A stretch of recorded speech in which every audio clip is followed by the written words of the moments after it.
your pipeline to the heart of the action. The defense can only play this good for so long. Hot takes, big reactions, and your calls are incoming. This week, it's really going to be crucial. The Sports Blitz.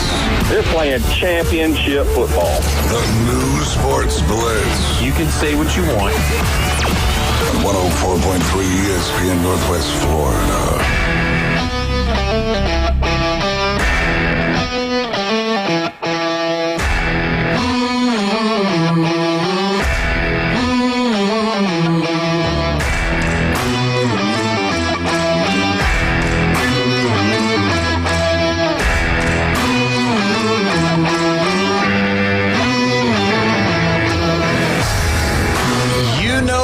What time it is? It's Wednesday, hump day. You're listening to the Sports Blitz with Paul Wilson here at 104.3 ESPN Northwest Florida. We are pumped up, primed up, ready to go live local right here in the CBC Construction Studio in the beautiful Panama City Beach, Florida, the Panhandle. As always on a Wednesday, I got Tennessee Brandon in the house. Brandon, it is a little bit cold, but it is definitely not cold as it was yesterday. Yeah, not as cold yesterday. A little quieter in the studio right now. Hopefully Jeff makes it in with us. Yeah, just a little bit. He's going to be in. I think he had to, I don't know. You know, with him, sometimes it's, you really don't really know. Doing all that accounting paperwork on the airplane gets a little tough. Yeah, right. I'm just messing. But either way, it's good to see the Bone Crusher. The Bone Crusher's in the building, sporting his Waffle House shirt. So good to have you today, Bump. Look, there comes Jeff. I think Jeff needs a faster car. That BMW Turbo GT is not getting him in the office fast enough. That and plus, here at the studio, we have what you call tardy, and so he'll be cashing in, put some cash in the jar today for his tardiness. We're going to administer a demerit for being tardy on this one. Yeah, the only way he can do that is if he makes the host happy with some food. There we go. That's one way. And so there he is, Jeffrey. Man, good to see you, Jeffrey. How you doing? Well, if I swear to have put money in the swear jar? Yeah, but we're not doing that. We're doing the tardy jar. So the tardy jar. Yeah, you're gonna have to put some money into that. But either way, good to have you today. You look like you fixed your hair, which is great. Always great. Just today. It's a special hump day. But you can call in. You can text in on the Red 70s phone line, 850-215-6290. It's been a really, really, really good day and a lot of sports to talk about. But we are going to immediately go to the Red 70s phone line. We've got Ed from San Antonio. Ed, how are you doing today, my friend? I'm from Houston today. No, I'm just kidding. I'm from San Antonio. You better be. Hey, guys. Hey, I'm on my break right now. I'm at work. I'm just listening to y'all at the station. But my topic for today is the guy from the Dallas Cowboys that, I don't want to say he committed the S word. Tragic shame. Yeah, definitely a bad situation on that, for sure. And I think sometimes we need to talk about those kind of topics, even though those are real and people don't want to talk about them and like, oh, you're just sad or whatever. We need to talk about these topics. They're real. It's a real conversation, Yeah, no, I agree with you. You never really know what people are going through, and it's important for people to surround themselves with people that they can actually be honest with and talk to. Obviously, I'm not a professional in this regard, but just being able to talk to people and have friends that you can count on to give you sound advice. And what the worst thing to do is isolate yourself and be isolated. So that's the biggest thing. So find you a group of friends. Maybe you can find something that people that enjoy some of the same topics that you enjoy, kind of like the show, and surround yourself with people like that, and be able to open up and be honest with each other. Yeah, we need to let people know you're not alone, dude. And you could be a multi-billionaire, whatever, or the lowest of the low, but you know what? You are not alone in this world, bro. No, you're correct, Ed. I mean, it just, Marshawn being 24 years old, being in the NFL, very, very, very young. A lot of these guys have that mentality that, if they're struggling, I mean, they're a 300-pound, 6'4", 6'5". They feel like they shouldn't go ask for help. Mm-hmm. I think men, honestly, they struggle going to ask for help, especially when maybe even mental illness, because I think that's a touchy subject. It's a lot that we're all still kind of learning about, but it is a real thing, and I think some people struggle with it more than others. But any men out there, if you're struggling with anything, make sure you just go talk to somebody, friend, family, somebody like that. It can be a complete stranger. Just go out and make sure you're talking to somebody. And we lost Mr. Brinkus from sports science this year to that disease. Oh, yeah. Yep, that's true. I forgot about that. Yep, he passed away as well. But, so keeping it up front and honest, and just surrounding yourself, hoping that, that you can talk to the right people and get yourself the help that you need. But speaking of the Cowboys, what are they going to do this week? What are you thinking?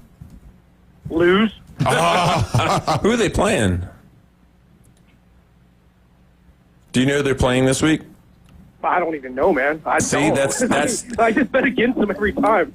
And that's the part of the issue of being able to win is you just vote against the Cowboys. Yeah, Cowboys have the Raiders Monday night, so they're going to win. We got to win. They're going to win.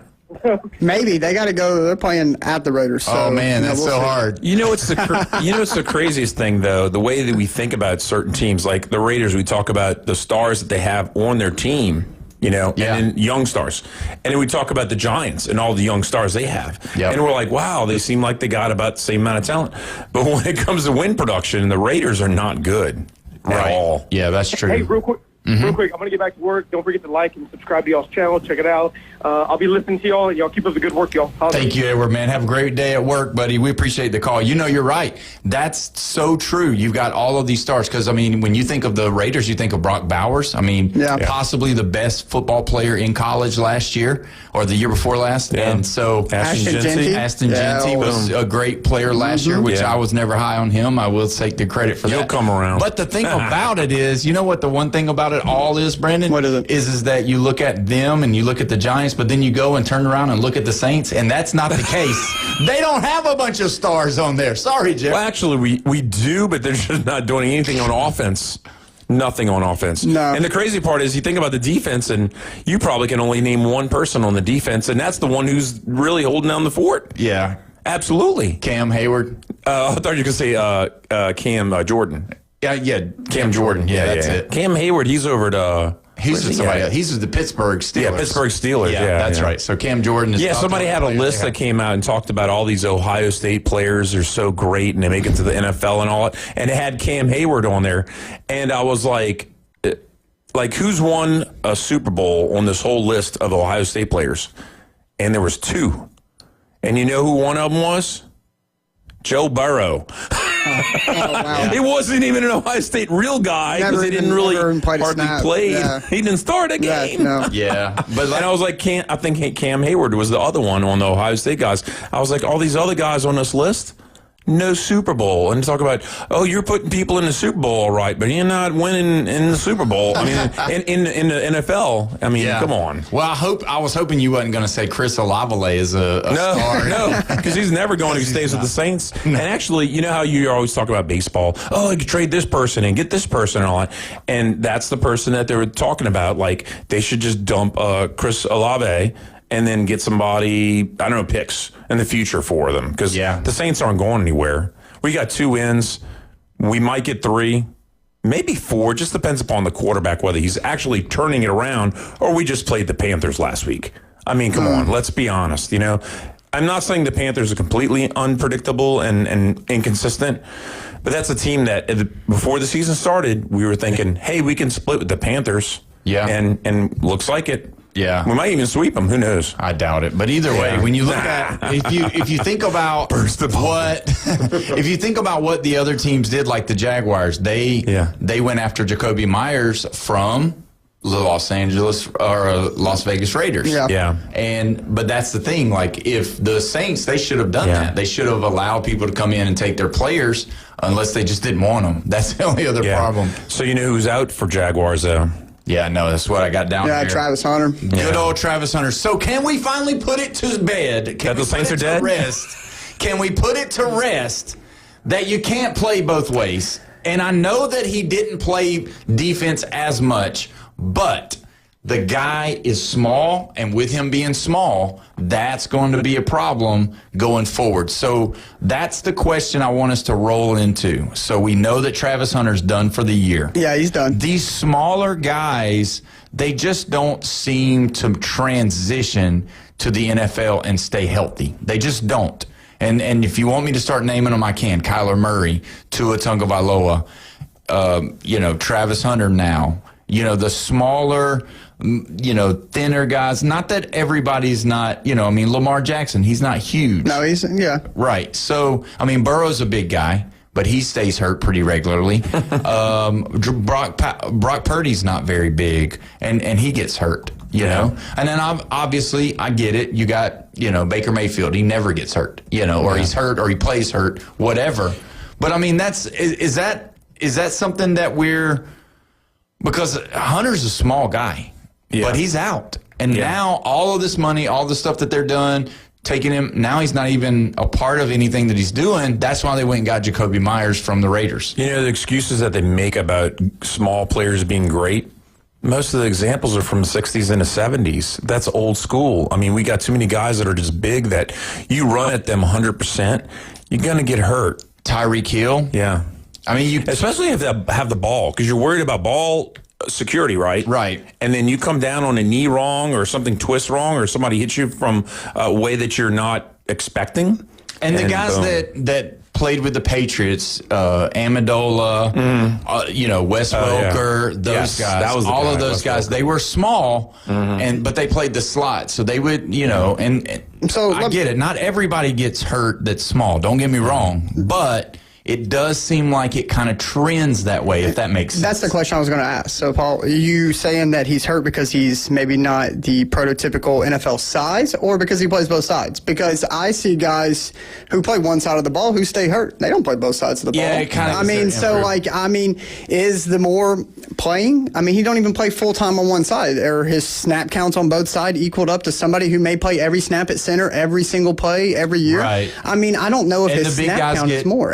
And the big guys get hurt, too, on the offensive line. They do. It's early. I think that, injuries do just kind of happen. Nonetheless, I don't think there's enough evidence there, especially with him, to figure out that, hey, it's because, he's playing too many snaps versus, hey, it's your first year in the NFL. Your body wasn't ready for, it's a collision sport. But it's not a contact collision. Right. But you also remember at Colorado, he was hurt.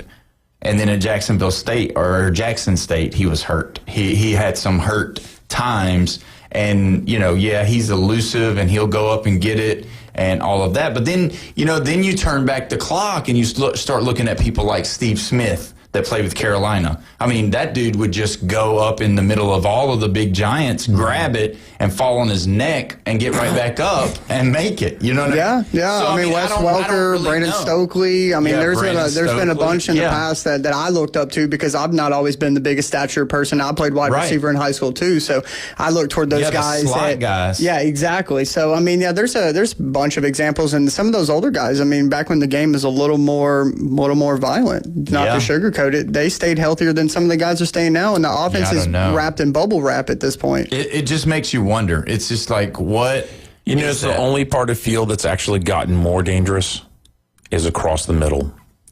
Yeah, it's dangerous. It's always been dangerous, but it's gotten even worse. It is, but the rules that they have, you can start seeing people start, I don't know about worse. When you had the crack blocks, when you had receivers out there headhunting linebackers and stuff, it wasn't just the receivers you had to look out for. The defense you had to look out for. You had on the defense side, you had to watch out for them receivers coming in there when your head on swivel. You don't have to worry about that now. Yeah. There are no crack blocks anymore. They do it, but if they get caught doing this 15-yard penalty, and you could get kicked out and all that kind of stuff. In college, you get the boot. In pro, they give you a 15-yard penalty and a warning. And a hefty fine. Yeah, potentially. So either way, I know that's Travis Hunter was supposed to be Rookie of the Year. We were worried. We were thinking that there was a possibility of that. But either way, I wanted to touch base on that. Let me ask y'all this.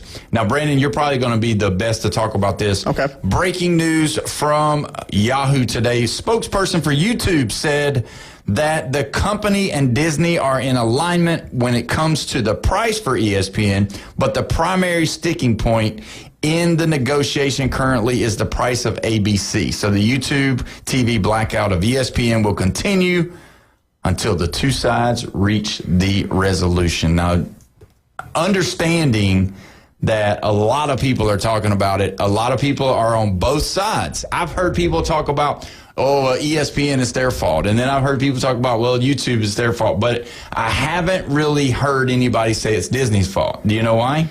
Why? Because they're coming out with Toy Story 5 in June of 2026, baby, and we are ready to go. Hey, I love that Toy Story series. It's such a good one. Wait till the cards come out. We'll have to talk to Aaron Bearden about the cards. Oh, wow. Oh, yeah. They'll have cards? He'll have cards. I wonder if there's going to be a new character. I mean, there is. There is. Guess what it is? And it's not Sporky. No, guess what it is? Everybody's crying. Sporky's crying. Buzz is crying. Woody's crying. New toy. Oh, it's the iPad. It's the iPad. No. Yes.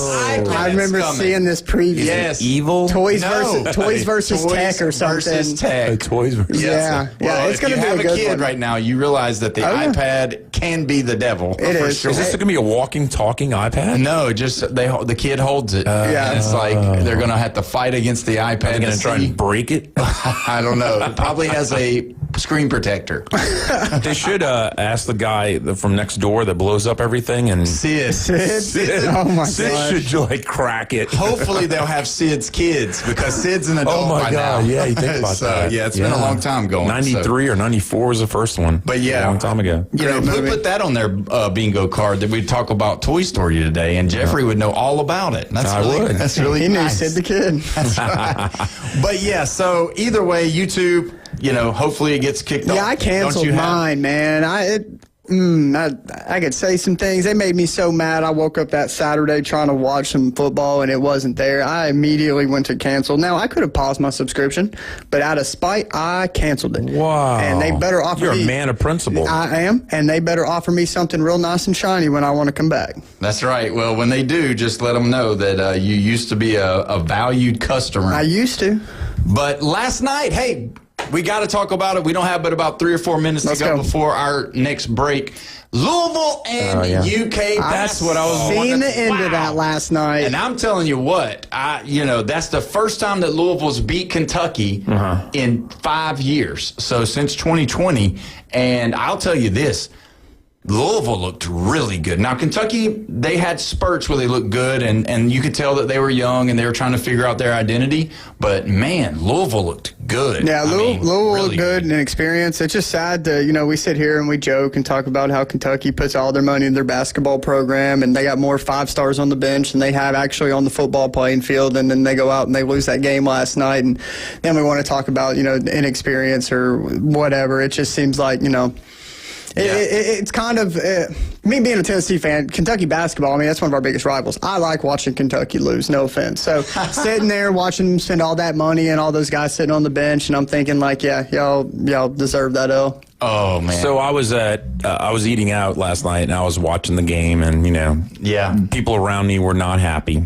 Really? There were Kentucky fans in the building? Yeah. Yeah. And they had North Carolina Radford on the other TV, and then they were flashing all the other scores. Everybody's playing cupcakes, like Auburn's got some nobody, but Florida's playing Florida State. That was, and there wasn't a lot of talk about that though. Yeah, everybody's focused on the Louisville, Kentucky. Yeah, but the Florida State game was like a really close game. Yeah, 78-76. And Florida State actually had a chance to tie it at the end and missed the shot. And so, you wonder if this year is going to be the year that Florida State actually makes a run and does pretty good, because there's not a lot of strong teams in the ACC anymore like there used to be. Duke's really strong, but North Carolina's not that good. They're talking about... but they're ranked. Yeah, but... Because they've been not ranked lately. Yeah, but what I'm saying is if they don't do very good this year, Hubert Davis could be on the hot seat at North Carolina. I know he's a former player, but and my Crimson Tide, they're doing pretty good too. So we'll see what happens. It'll be very interesting this basketball season, what's going to happen. We definitely,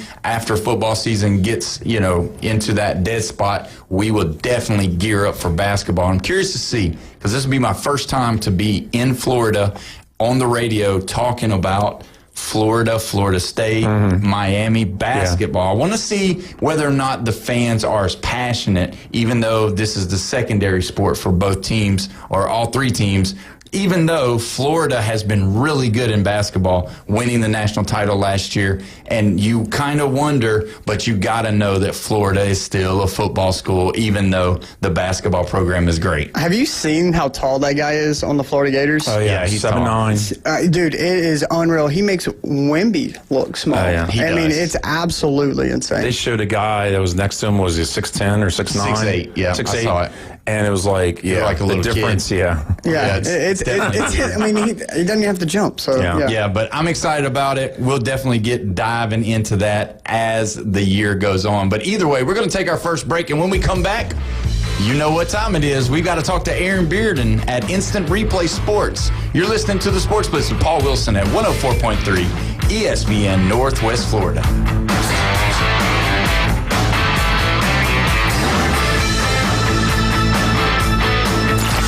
Reach out and smack someone. Call or text now. 850-215-6290. The Red 17 studio line. Are you sick of the old sports talk? The vanilla opinions? The polite debates? The hosts who are afraid to say what they really think? So are we. 104.3 ESPN Northwest Florida is bringing the house. It's the new Sports Blitz. Weekdays, 4 to 6. We're starting arguments, not conversations. The Sports Blitz. ESPN Northwest Florida. This is Joanna with ESPN Northwest Florida with your Wednesday's weather. The remainder of the day, there will be a gentle breeze out of the west, clear skies, and 68. Clear skies tonight, a bit colder at 56 and a wind out of the north-northwest at 5 miles per hour. Tomorrow, sunny and a light breeze right around 6 miles per hour with a high of 73. The same at 73 Friday, and we'll have sunshine. This forecast is brought to you by Earthworks of Northwest Florida. Thank you for listening to ESPN Northwest Florida. Rely on it. It's the end of the year and the perfect time to unwrap big savings on a brand new 2025 Kia from Bill Bird Kia. Ready for adventure? Well, drive into the holidays in an award-winning Kia SUV line like the Soul, Seltos, Sportage, Sorento, or the bold Telluride. If you want luxury and performance, slide into the sleek 2025 Kia K4 or K5 sedan, always designed to thrill. And going electric this year, spark inspiration with the all-electric 2025 EV6 long-range, fast-charging, and electrifying style. At Bill Bird Kia, you'll get comfort, safety, and technology all wrapped into one perfect package. And don't forget, we're the original home of the 20-year, 200,000-mile warranty. Stop by and see us at 2435 East 15th Street in Panama City or online anytime at BillBirdKiaPanamaCity.com. We'll treat you like family and give you the peace of mind you can trust. Bill Bird Kia, your local community dealer. Love your ride this holiday season. The 20-year, 200,000-mile warranty is a Bill Bird Kia warranty. You found us inside the CBC Construction Studios. Now, taking your collection to the next level. It's the Instant Replay Sports Cards Box Break. With Aaron Bearden on ESPN Northwest Florida. Welcome back. You're listening to the Sports Blitz with Paul Wilson here at 104.3 ESPN Northwest Florida. Don't forget, you can call in, you can text in on the Red 17's phone line, 850-215-6290. And also, don't forget, Thursday night football, the Jets at the Patriots. Coverage starts at 6:30. Kickoff is at 7:15. We're honored today, as always, on Wednesday. We've got Aaron Bearden with us, joining us from Instant Replay Sports. Aaron, how's your week going, my friend? Pretty good so far. How about you guys? Man, I'll tell you what. The whole reason why we moved from Kentucky to Florida was to get away from what we experienced on Monday. That was terrible. Or was it Tuesday? Tuesday morning. Tuesday morning. I'm sorry, yesterday morning. Days are cold. This morning, yesterday and Monday was too cold for me. So you basically just moved to get away from this entire week. Yes, that's correct. This would have been a great time to go to Tampa this week or something like that. But I can't. But either way, Aaron, how's it going? What's been going on at the shop? Do you have any new stuff that you want to share with us today? Oh, absolutely. Yeah, it's a big time right now for releases, particularly baseball. We got Pro Debut Baseball and Topps Update Baseball, both released this week. So a lot of brand new cards out there, whether you like the Pro Debut, getting some of those minor league players for the first time, guys to kind of go prospecting on who might be a big deal in a year or two in the majors, or an update, getting some of those new cards of maybe guys who swapped teams during the season or got a late call-up, and you're starting to see their first Topps cards now. So two really good products both came out today. So that's today, and what is it? The typical hobby, mega, jumbo, all of that? For update, yes. Pro Debut is kind of its own creature, and it's got its own configurations that don't really follow that sort of, blaster, hobby, mega, jumbo sort of thing. But we do have both products on the shelf now. Oh, wow. That's pretty good. I mean, so let me ask you this. Do you have the boxes, or is it just packs only, or how does that work with those? No, we have the boxes on both of those. Okay, so what's the prices for those so that the listeners can know how much we're talking on those? Because that sounds pretty that sounds pretty good, because don't they have in some of the specialty, isn't there like some kind of debut patch that could be on the card or something like that? Yeah, that's in Chrome Update. That has not released yet. Okay, so that's the one that hasn't released yet. Update. Yeah, those were the ones that were going crazy last year, people looking for the Paul Skeens card. Let me walk out here to the front and kind of see what's going on with those updates. We're looking at, I think, 200 for those, 175 on the Pro Debuts. Okay, so that's pretty good. That's it. And how many? Yeah, go ahead. Yeah, and with Pro Debut, you're looking at 4 autos in a box. Oh, wow. And how many packs of cards is that? That's, what are we looking at? 6 packs, 24 cards per pack. Oh, wow. So that's a big pack. Yeah. Wow. That's pretty good. So you'll get your regular update. Yeah, standard hobby, it's 20 packs, 12 cards to a pack. So okay. 240 in a box. Yeah, so that sounds really good. Let me ask you this. We had mentioned earlier that they just released that in June of 2026, they're coming out with the new Toy Story. And so we knew that Disney had put out the cards. Do you think that they'll be breaking anything? Do you have any kind of news on those coming out? Like, is there a special Woody and Buzz that might be coming out with 2025? Kind of just to tie in with the new movie? Yes. I have not heard about the new movie yet. I would. Gee, I don't know. I don't want to bet against it and get people's hopes up. So often with those movie kind of tie-in cards, they happen way after the film is out. Okay. I wouldn't expect, if that movie comes out in, June, I wouldn't expect the cards to be out at the same time. Yeah, so, that's cool. So let me ask you this. Have y'all had any kind of any breaks there that anybody has pulled some really cool or big cards this week at the shop? Oh, yeah. Yeah, we had a one-of-one Ken Griffey Jr. autograph get pulled yesterday. Wow. Did you buy it? Did you buy it? Did you buy it back? No. What? No, I've got some Griffey autos already. Do you have his number so Brandon can buy it? Well, we'll see. We may end up acquiring it still. I don't know. But, yeah, a lot of hits out of the new Pokemon release as well, the Phantasmal Flames. Yeah, the Pokemon product, Aaron, has been a real hard product to find in stores. I know, especially retail. I believe that you've got some stuff in stores for sure, but you've got some of the new Phantasmal Flames out right now. Yes. Okay. Cool. Yep. Now, what all are you offering in that? You have like the booster boxes, the ETBs. What all do you have there? Yeah, we got the boosters, we got the ETBs, we got the single packs in the what they call a sleeved pack. Yeah, yep. So I mean, it's encased in that cardboard shell, so it hasn't been tampered with. Yeah, I gotcha. Yeah, we'll have every configuration they release for Phantasmal Flames. Awesome. They're doing it in waves, so not everything got shipped already.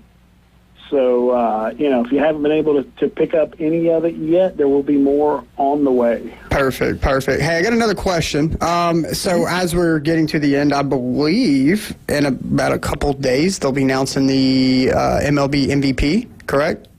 Yes, I believe tomorrow. Tomorrow. Okay, so tomorrow, does that mean that the buybacks start once it's announced according to Topps website? How does that start in your store, and the details on that since we're getting so close? Yeah, so they'll start on Friday. It's always been the day after the MVPs are announced, because usually they're announced like after shops have closed. Gotcha. So they'll start the following day. And the big question everybody has is, if Cal Raleigh wins AL MVP, what's going to become of that? Because Cal Raleigh was not part of the Topps Chrome set this year. Yeah, noticed that. And Topps has a contingency in place. They have since day one of this buyback program. And that contingency states that if the player does not have a card in Chrome, then they will use their Topps Chrome update card in its place. Topps Chrome update, which isn't even out yet, correct? That's already going to be a hot product. Right, yeah, it's not out yet, but he should be in that because, again, that takes into account the latter half of the season, and by that point he was, putting up great numbers, so he should have a card in that. They have a whole list. It's sort of like the King Ralph with John Goodman, right? Where, he ends up being King of England because they keep going down the line of succession and he's 975th in line or whatever. So Topps has something like that for the cards. So like if the guy's not in Chrome, we do Chrome Update. If he's not in Chrome Update, we do this other product. If he's not in that, they will eventually get to which card is in use for that player. Now, as far as the redemption and the buybacks, does it have to be a Topps Chrome from the 2025 series? It can't be a 23 series, a 24 series. It's got to be from the 25, correct? Yep, has to be the current year. Has to be their Chrome, what we call the base. Yeah, the base card. It can't be like a home run leader. Yeah, it can't be it can't be an insert. It's got to be one of the base set, like a parallel, any type of refractor of it. Yeah. Now, like you mentioned, it can be a parallel. If you have the pink version or the blue refractor, or whatever, it can be any of that as long as it is the card with the same number on the back of the card. Okay. And to give you an example, I think last year, maybe one of the years, I think Shohei was card number 17.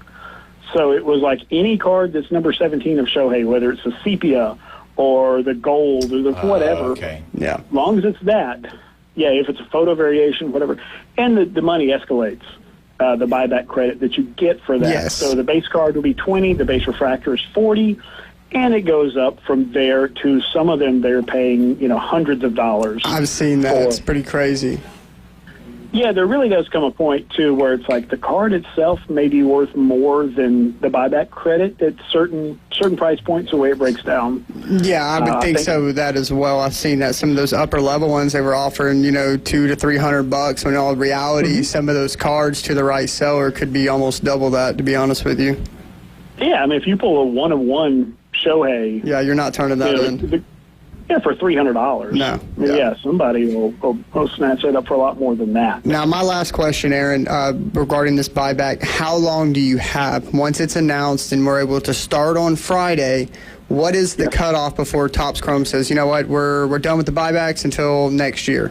It goes to, I got to check the exact date on it. Usually it's somewhere around about February. Okay.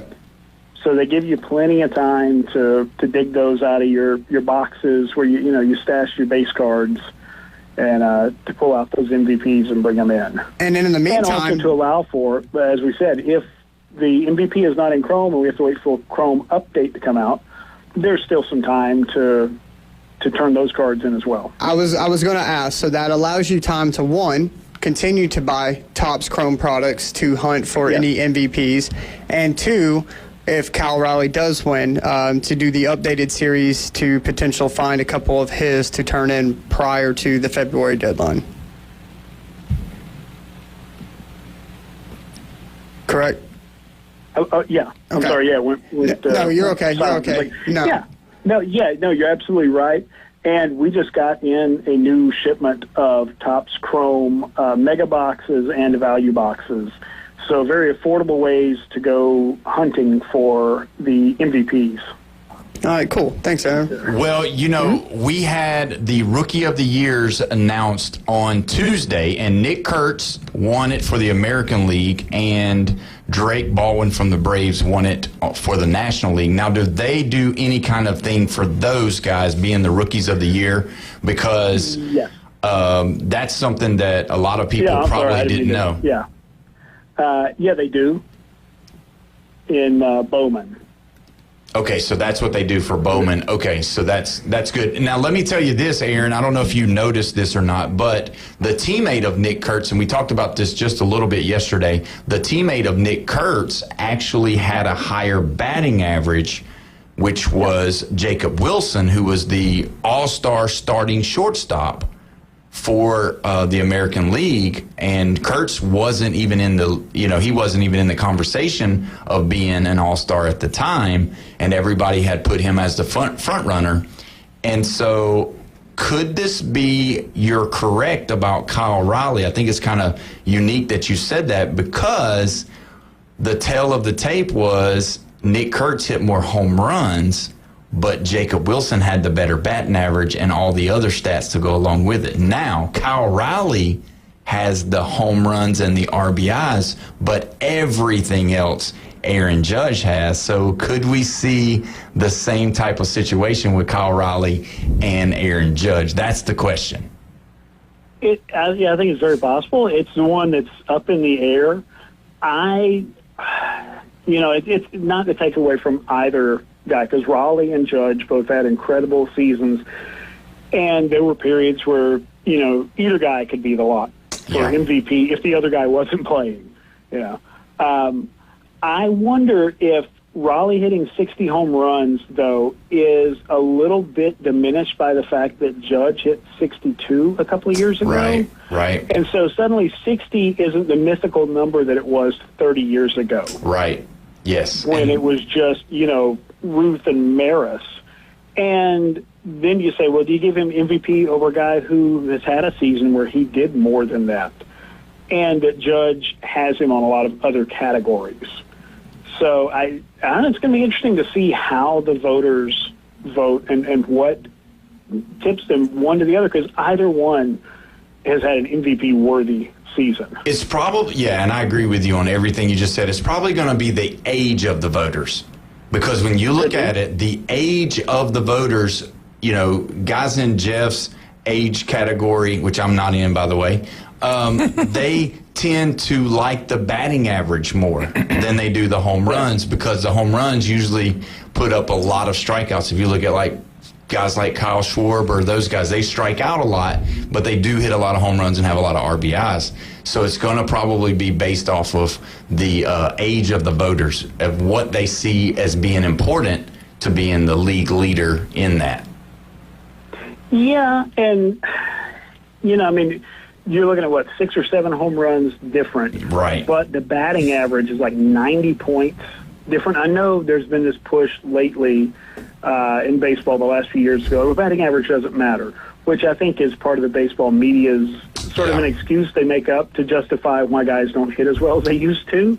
Teams are not asking them to. They're not asking guys to be 280, 290 hitters. They're like, hit 240, but if you can hit 40 home runs, we'll live with it.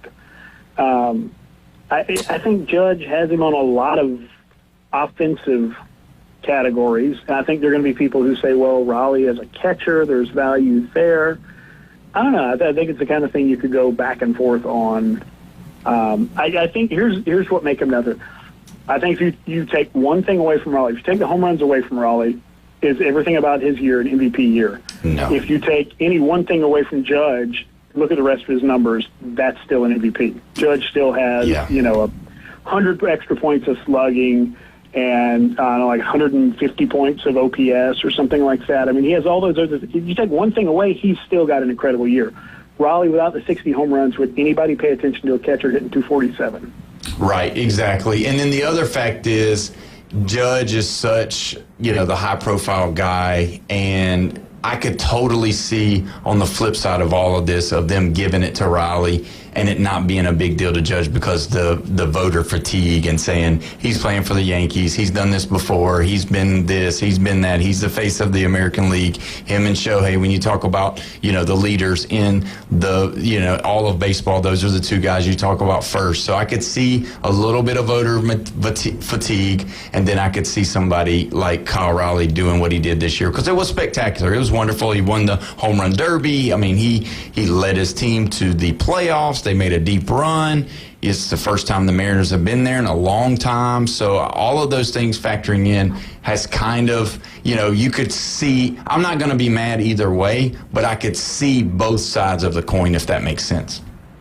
Sure, yeah. And like I said, if either one of those guys didn't exist, the other one, nobody would really blink an eye and just go, yeah, that guy's obviously the MVP. Right. It's weird. It's kind of funny and interesting that they put up 2 MVP seasons doing it 2 different ways. Right, exactly. So, and you've had years like that in the past. A good one, a really controversial one, is go back to, I think it's like 1962 in the National League. Maury Wills won MVP. And now most of your Sabre guys, when they go back and look, they're like, Willie Mays should have got it, but it was some of that voter fatigue where they're like, yeah, but he's Willie Mays. Like, he's going to win it every other year for the rest of his career. We're going to give to Maury Wills because he stole a lot of bases this year. Yeah. Mays had him in every other category. 65 in the AL. Zoilo Versailles winning MVP over, a bunch of other guys in the American League that year. And I think now he's kind of considered maybe the weakest MVP season any MVP ever put up. So, yeah, it's going to be an interesting one. I think we've had so many other races like Cy Young that were basically, they're pretty much a lock. Yeah, that was the same. I agree with you. That's when Jeff was a little kid, that was his favorite player, Willie Mays, growing up. So, yeah, he agrees with you on that. He was shaking his head the whole time. He was like, man, he got robbed. I remember that when I was a kid. That and Ty Cobb. But either way, Aaron, give us the address and your hours of operation so the fans can know when to come over. Certainly. Hey, we're at 752 West 23rd Street. That is in the Stanford Station over here with Academy Sports, Sweet Frog, El Jalisco.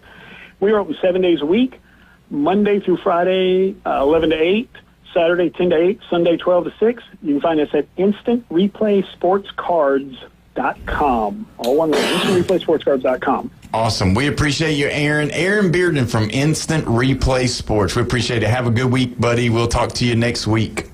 And when we come, guys, take care. Yes, sir. And when we come back, we will dive into this college football season. We've got a lot of stuff to talk about the SEC. You're listening to the Sports Blitz with Paul Wilson at 104.3 ESPN Northwest Florida.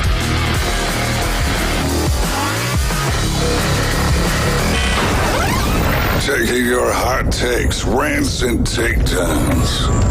Let's hear it on the Red 7T studio line. 850-215-6290. 104.3 ESPN Northwest Florida is your home for the NFL. Touchdown, Denver! We bring you the biggest games every Sunday, Monday, and Thursday night. Oh, he's got the first down! Plus, we'll broadcast more college football games than ever before. He did what? Live NFL and college football play here. Unbelievable! 104.3 ESPN Northwest Florida.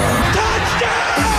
All residential and commercial projects from start to finish, Wheelhouse is ready to help. From the moment you have the thought to build to the moment you step through the front door of your finished project, Wheelhouse Consulting and Engineering will walk you through all of your aspirations. Engineering, site plans, live architectural design, construction, 3D rendering, permits, and more.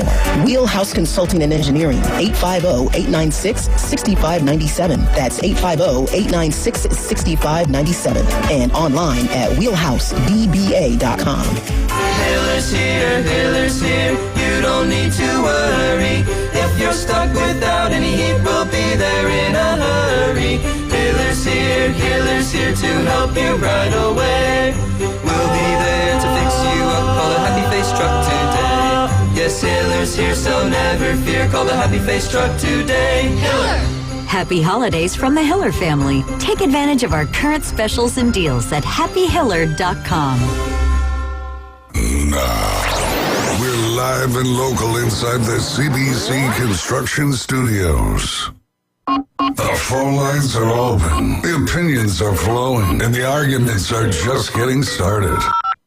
You cannot give LSU extra opportunities. With just one loss, they can sneak in there. They're playing championship football. The Sports Blitz with Paul Wilson is back, and we're putting you in the game. He has not turned the ball over. 104.3 ESPN Northwest Florida. Welcome back. You're listening to the Sports Blitz with Paul Wilson here at 104.3 ESPN Northwest Florida. We're so glad that you decided to join us. Don't forget, you can call in. You can text the Red 70s phone line, 850-215-6290. We're having a great time on this Hump Day Wednesday, and we've got to talk about the SEC. Now, we've got Tennessee Brandon in the house, and we'd love to talk about Tennessee football. I'm so thankful that he's starting to wear gray, and he's wearing brown, and all these other different colors, and he's not, blessing us with the orange so much. And so, but we appreciate it, Brandon. So what really is going on with the Tennessee football program? Because obviously they got the losses. Obviously they're on the outside looking in. A lot of things have to happen for them to get into playoff, that we even talk about it. So what are we trying to do? Are we trying to salvage the year by making a good bowl appearance and winning a bowl game and hoping for next year? Because realistically, we got to say, because of last year, even though losing in the first round like y'all did, you still made the playoff. We did. And this year, it's a step back. It's a step back. I mean, like I said, if kind of like a rebuild year. I mean, we had a plug-and-play quarterback. Joey had come in and has learned the offense extremely quick. Has done really well. I mean, he's 6th in the country in passing yards. He leads the SEC. We have a couple of, bad turnovers. He has 8 interceptions. I did hear rumor that he could potentially gain another year of eligibility, be like the Diego Pavia rule, basically, and not count any of his JUCO years against him. So he had 2 at App State and 1 at Tennessee. So he could be filing a federal court case in Middle Tennessee at the federal judge and try to obtain another year of eligibility. I think after the season's over, he's going to talk to scouts and recruits and things like that to see where potentially he could fall if he went to the draft. I think if, 6th, 7th round, something like that, I think he would try to come back. But to answer your question, I think a lot of people have Tennessee going, like 9-3 this year. We're still on pace. Did think we would probably win that Oklahoma game in the beginning of the year. Yeah. Which means, we have to go to Florida and win, which we haven't done in 20 years, versus a team that has played decent at times, and at times they didn't look like they even cared to show up to the field. So the Gators played decent one game. One game. And they've had some pretty good games. They played y'all pretty tough. They beat Texas. They beat Texas. That's it. They played the LSU tough. That game was not. They lost by double digits. Yeah, but late, come on. Late with 5 interceptions. Don't say you're scared of Gators, man. Don't say it. If you have gone to a place and have lost the last 20 years, are you extremely confident you're going in there? Oklahoma wasn't scared to go to y'all's house. Y'all lost 2 games in the same year. We did. What in the world's happening in Knoxville? That doesn't happen typically. No, it doesn't. It really, really doesn't. But if we win out, we go 9-3. I think that there's no need to talk about what needs to happen for Tennessee to get into the playoffs, stuff like that. It's extremely far-fetched. It's not even worth talking about unless some wild things end up happening. So we're going to just put that off to the side for a little bit. if we can go to Florida, we're what are we favored by, like 21.5, 30 points this week against New Mexico State? Well, it's New Mexico State. They're basketball. You don't even know what the mascot is. It's some Shooter McGavin guy. No, it's not. Wrong. It's not the Lobos. No. That's New Mexico. Okay, we're talking about New Mexico State. Yeah, is that a thumbs down the mascot? Aggies. So, yeah, I mean, we could potentially Jeff's got a T-shirt. do what we need to do and go 9-3 and make a good bowl game and play somebody decent. I mean, that's what we can do, and that's all we can do at this point is try to put one foot ahead of each other and just kind of go out and beat these last 3 teams we have. So let me ask this question, and both of y'all can chime in on this. So, because both of your teams are having a struggle year. No, there's no comparison anymore. Yeah, there's honestly not. I will let up. There's honestly not. And I'll tell you in a minute why, but go ahead. Hold on. So the question. So the question. I think we know why. So the question is this, though, and you know what? We're one loss away from being right there with you guys. But listen to what I'm asking, and give me your thoughts on this. So when you talk about the way college football is now set up, we used to have the old ways of BCS where you had a committee, not necessarily a committee, but people picking who gets to go play for the national title, no matter what your record is. It's a definite backdoor deals being done, all of that kind of stuff. Then we went to the other way of doing it where you had 4 teams, and now we're into the 12 teams. And so now everybody felt like, because they didn't really do the math, they're like, our team can surely be the best 12 teams, but they didn't understand the rules. The format. Last year was the format. It kind of let people know how to look at it. And so seeing your team on the outside looking in, is it now that we look at conference record to make it to the conference championship as a non-factor? It's only let's get into the playoff at all means necessary. So I don't care if I play for the conference championship on the flip side, as long as I can get into the playoff. The conference championship, yeah, it's cool. It's nice. It'd be great to be the best team in your conference. You can hang a banner, but I want to get to the I want to play in the playoff. And that's a 2-part question. That part, and then the second part, does it really kick the fans in the stomach when you already kind of see that you're not going to get to the playoff? Second part of that question. Yeah, after we lost on Saturday to Oklahoma, Saturday ago, yeah, it was a gut punch, to be quite honest with you. It's just like, because every good program has a goal of making it to the college football playoff, whether it's the 2-team, the 4-team, the 12-team, a 16, 24. You want to make it to the big dance. That is the whole goal. So yeah, it is a little bit of a gut punch. To answer the part 1 of your question. Obviously, this is only the second year we've had the 12 team. So until the committee can 100% and put faith in these teams that if you go to the conference championship, you're not going to be penalized for it. If you can, I don't want to even say be guaranteed an automatic bid to go just by going to the conference championship. But if you don't, it's not going to matter as much, like you said. It would be, hey, let's be on the outside of the conference championship with 2 losses and we should make it in. Then again, if you go in with 2 losses and you lose, and depending on the loss is what I think. If it's a close loss conference championship, not going to penalize you. If you get the doors blown off you can get beat by 3 touchdowns and you got to, you have a 2-loss team on the outside and the 3-loss team just got your doors blown off, recency bias. There's a good chance that you're getting jumped and going to be penalized for that game. So yeah, until they can say, hey, we're not going to penalize, or there's not a whole lot of weight on the conference championship game that may not penalize you or may prevent you from getting to the playoffs, I think you're right. I think it's better to be on the outside. What do you think as an LSU fan, knowing that that there's no possible way of getting in the playoff? Oh, yeah. I mean, the fans feel dejected. They're not going to go see a Western Kentucky or Arkansas game. So it's going to be a low, The attendance is going to drop. And that hurts the coach coming in, right? Or does it not? Does it really recruiting? Not affect? Recruiting, if you're bringing people in, like Florida State, they have one last home game. this is it for recruiting in Tallahassee this weekend because they got 2 road games following that. Yeah.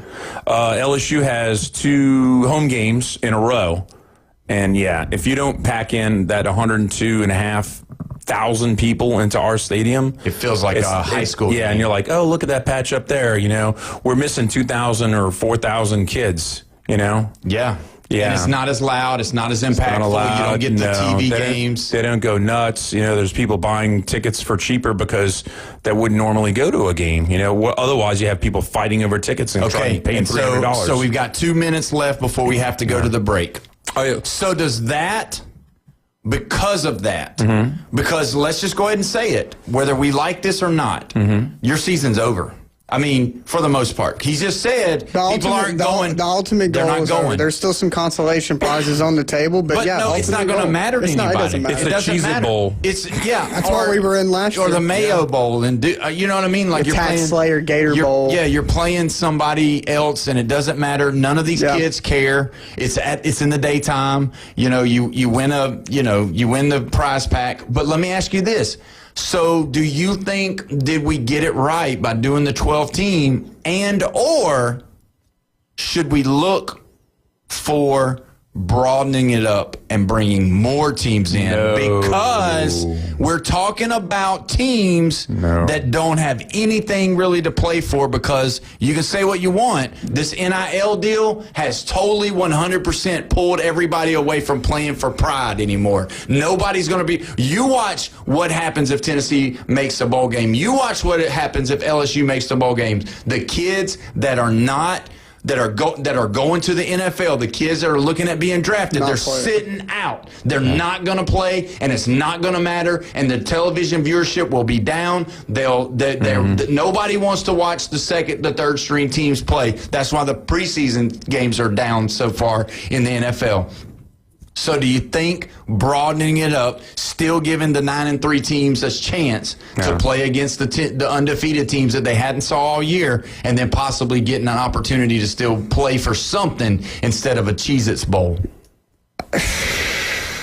That's a tough one. I think you dilute it a little bit by expanding it, but then I think you give a little more hope to teams and fans on the season. I think the games would become a little more meaningful. Nobody's going to the game. We are going to those games in hopes that, hey, our 3-loss team can make it. I mean, we do a top. What if we upset number 2? What if we match up better against Indiana than anybody else and we beat Indiana? How about we get rid of the top 25 AP poll, make it the top 24, and just double the bracket and make actually ranking 24 teams actually meaningful for the first time ever? I just wonder what would happen. It would give more people more opportunity, but it would also keep the season going longer, because Florida State fans did not show up and their prices was $6 and it's $1 hot dog night. I mean, come on. You were in Tallahassee yourself and didn't go to the football game, and it was almost free to go. Yeah. I mean, and it's Tallahassee. You didn't want to see their new stadium? You wanted to go see the Tallahassee State Library more than you wanted to go see the brand new renovated Doak Campbell Stadium. And you're a football fan. Nobody's wanting to watch these games. If your team loses 3 games and you're already out of the conversation of the playoff, nobody cares. Nobody cares about Tennessee right now. Nobody cares about LSU right now. The only thing they're talking about with LSU is who's coming to coach. So that's what I'm saying. Maybe we are in that state to where we got to push it because everybody's got to play for a playoff berth. Yeah, I mean, I agree. I agree with that statement 100%. Gives teams a little extra to play for. It gives the fans a little bit shorter. To hope for. You cut out all these teams, these New Mexico State games, these Mercer games. You cut out all these Southwest Louisiana State technical. Now, would you still have conference championships? You could still have your college you could still have your conference championship. It all would be good. But either way, we got to take our break. But when we come back, we're going to discuss more of this and a lot of pick'ems to get done. You're listening to the Sports Blitz with Paul Wilson at 104.3 ESPN Northwest Florida.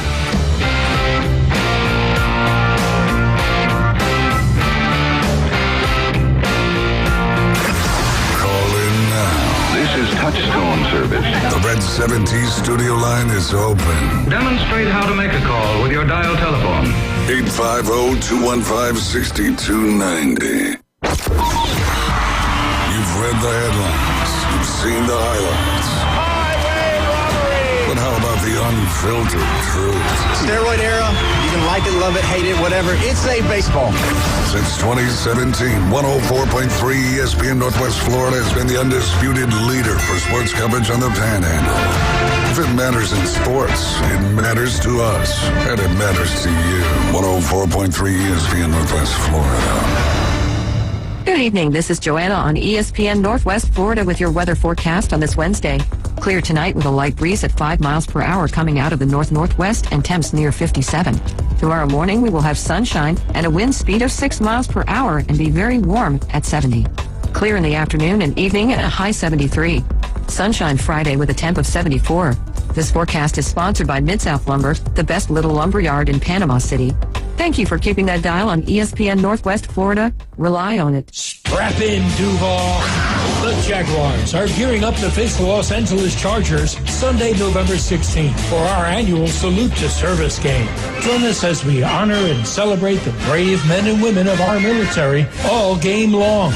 Secure your seats now and be a part of the action by visiting jaguars.com/tickets or call 904-633-2000. Let's stand together, Duval. WVLQ Port St. Joe, WGSX powered by Panama City Toyota. ESPN Northwest Florida. Tired of boring merch and want your brand to stand out like the big names? Elevate your look with Red 7 Tees. They don't just print shirts, they create bold identities. They are a veteran-owned custom apparel shop providing the kind of detail that turns heads, using high-quality digital printing and embroidery to give you that unique style you love with no minimums or cookie-cutter designs. From small business to sports teams, if you've got a vision, they'll help you wear it proudly. Visit red7tees.com. Ask for special ESPN Northwest Florida pricing. Broadcasting from the CBC Construction Studios. This is where heroes are created, legends are born, and dynasties forged. The Sports Talk Master, ESPN Northwest Florida. Now back to the Sports Blitz.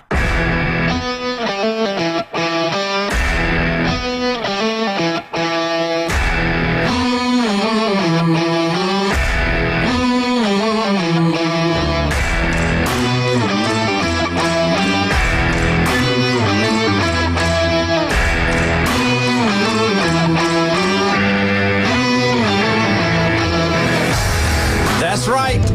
It's 5 o'clock on a Wednesday. Happy hump day, everybody. We're halfway there to the weekend. We're excited. We're pumped up and ready to go. I got Tennessee Brandon in the house. Jeffrey's here. Bone Crusher's here, crushing it. And we're talking a lot about SEC football. Don't forget, you can call in. You can text in on the Red 7 Tees phone line, 850-215-6290. Don't forget also Thursday night football, Jets at Patriots. Coverage starts at 6:30. Kickoff is at 7:15. You know, before the break, guys, we were talking about this, and I really can't get away from it because we really need to see what people think about it. And I'm curious because I haven't really heard anybody talk about it. And it's not that I'm trying to, bring stuff up but this is a literal question that needs to be asked, because why was everybody bringing into, why did they change the system? Why did they change the old way of doing it? Because you would only have two teams for the whole season that were going to be able to play for the championship, and nobody else was. And you had pride. You had people that wanted to go win Sugar Bowls, Fiesta Bowls, Orange Bowls, Rose Bowls, Cotton Bowls. All of those prestigious bowl games have now diminished a little bit. And they diminished because of only people caring about what is in it for the national championship. And so teams like Alabama and Georgia and LSU, Tennessee's won one, and they get to the place to where, it was always said that Coach Saban was not happy with anything less than a national championship, and the fans are that way. And now I wonder if Ohio State fans are that way, if Michigan fans are that way, if Texas fans are wanting to be that way, if LSU, if that's their expectation, if Florida's expectation is national championship or bust.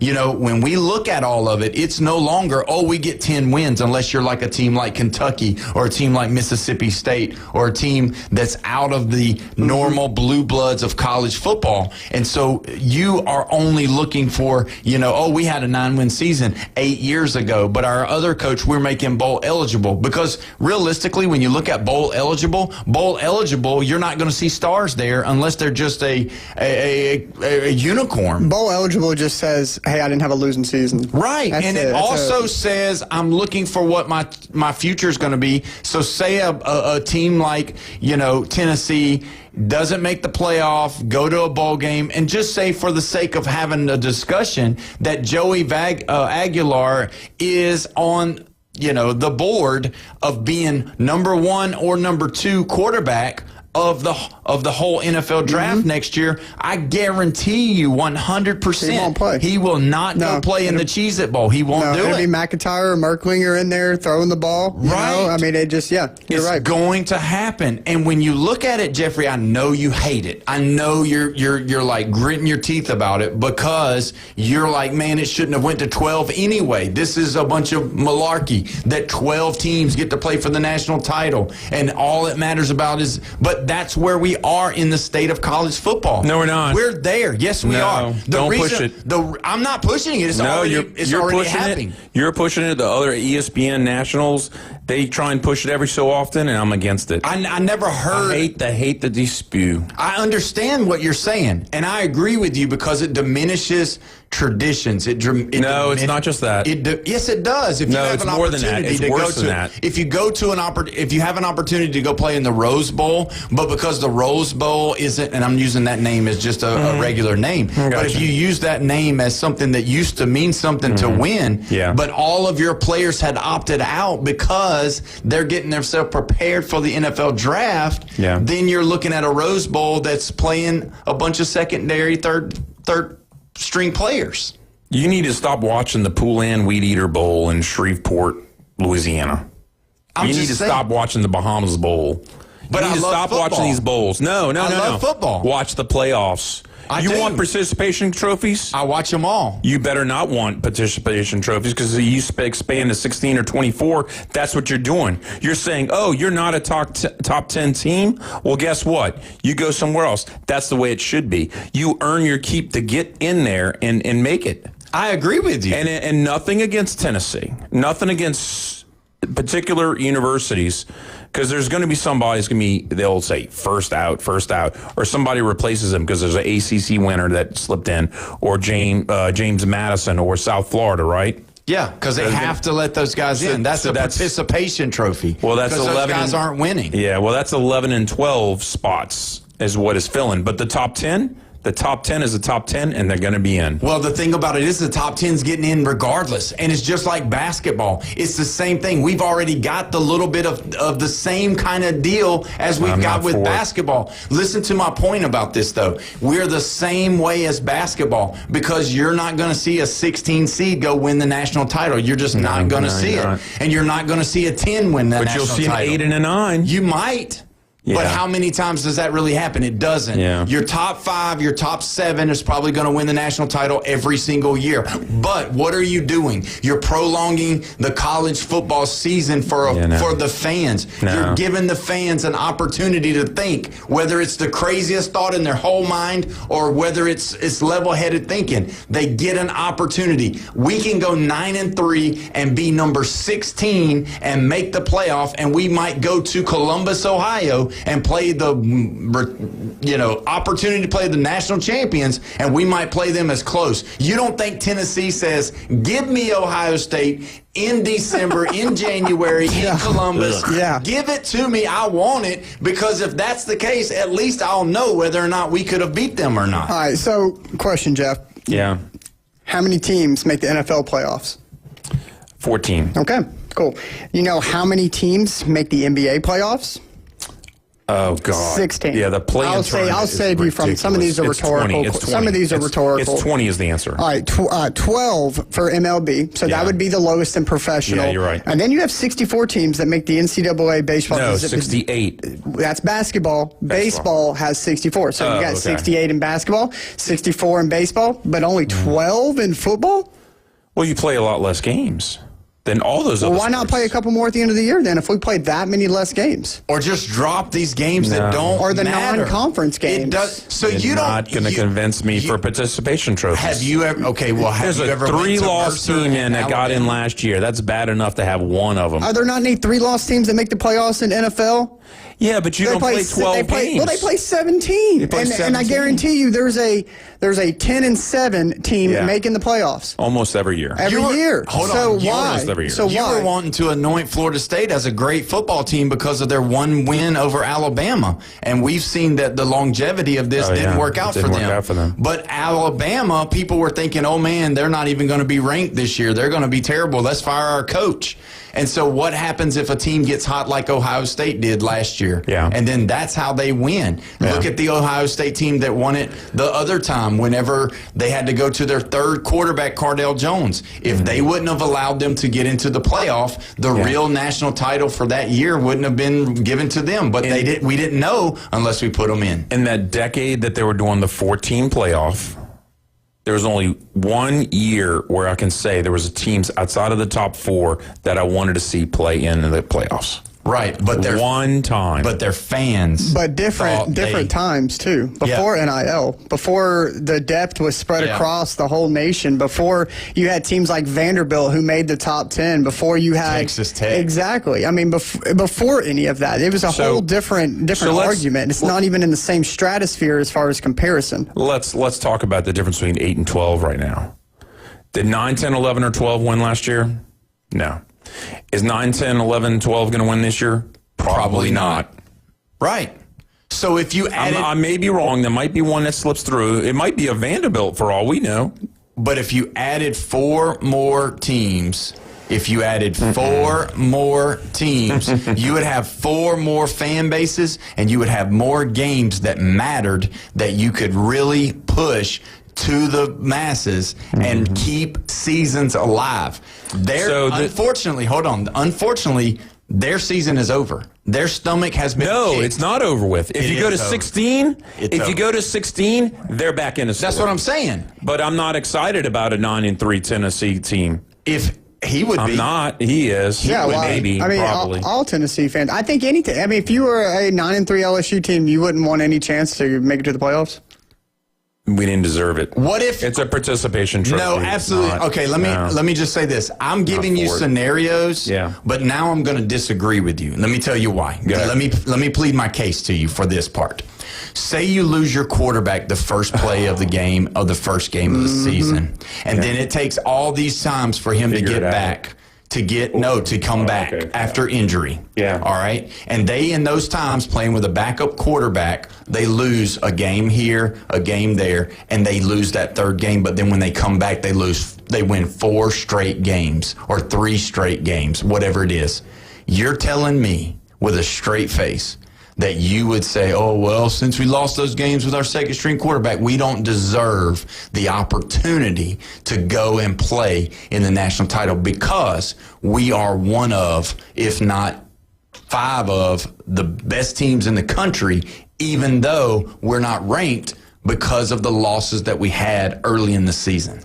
Because it's a decision that's made for the whole season and not half the season. Or Jordan Travis comes back for Florida State. Okay, you're good enough to make it because you have all your players. I mean, come on, really? You know? And there's two teams I'll bring up to you. James Madison, injured quarterback. Team falls apart. Cam Rising for Utah. He gets injured at the beginning of the season. Utah falls apart. These are not teams that...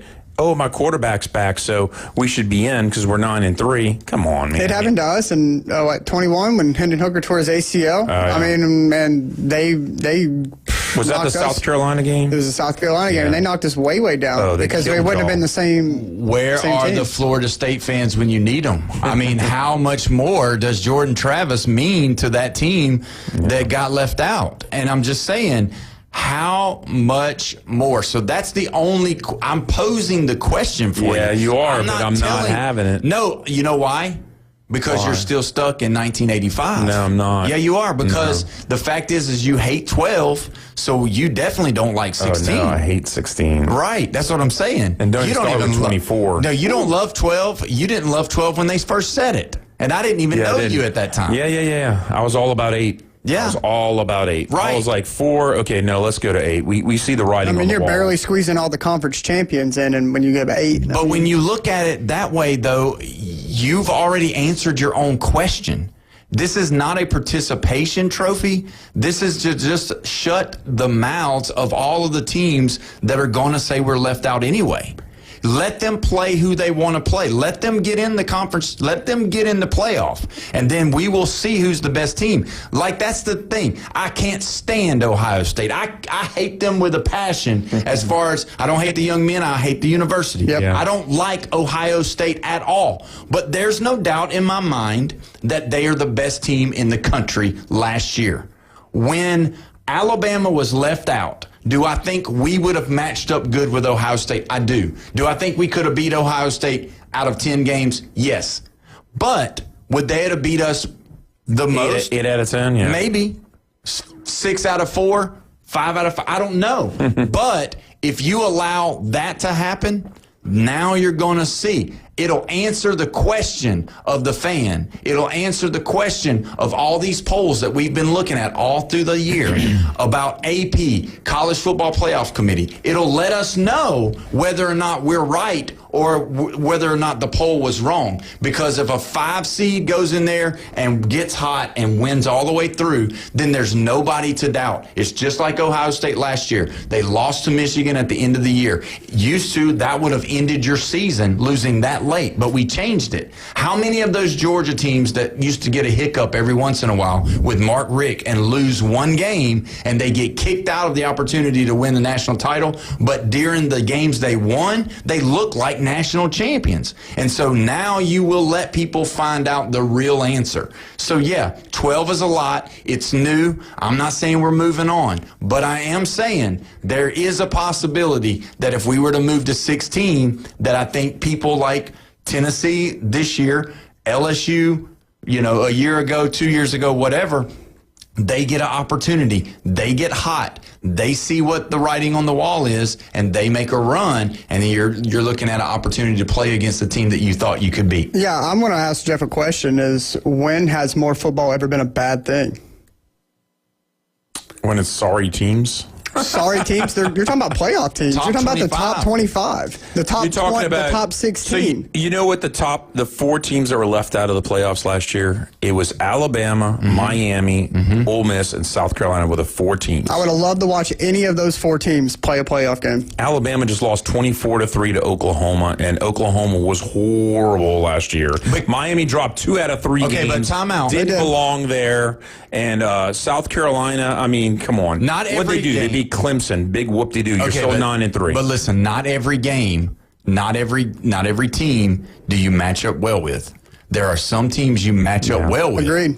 And that's why we beat LSU. Was LSU better than Oklahoma last year? 100%. Yeah. Right? Yeah. But we beat LSU. Yeah. We lost to Oklahoma. Bad. I mean, they beat us up and down the field. Yeah.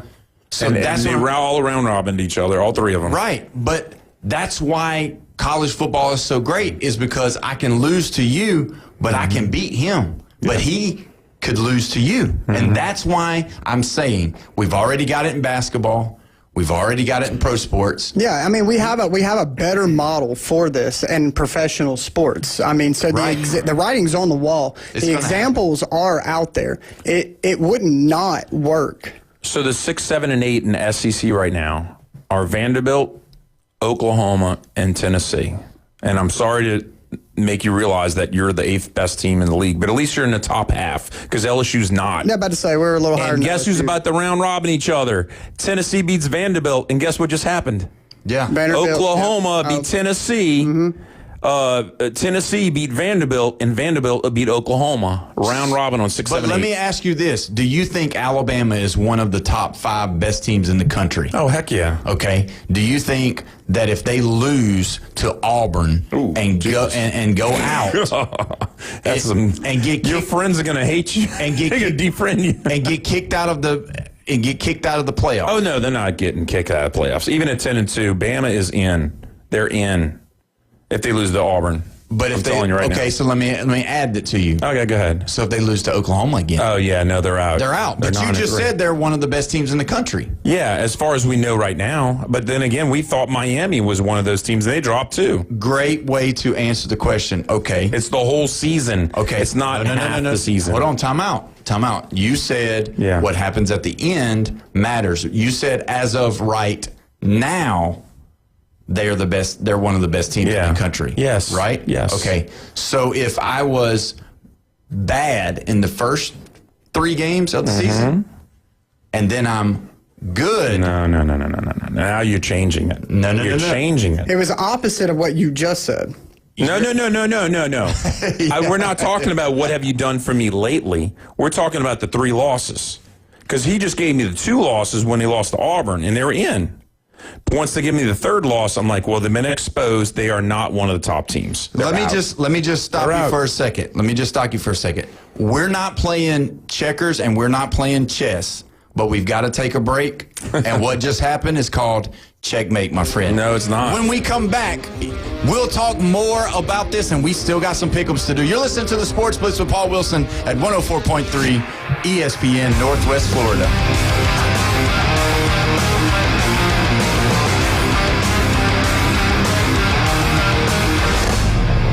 Again. Call or text us now on the Red 7T studio line.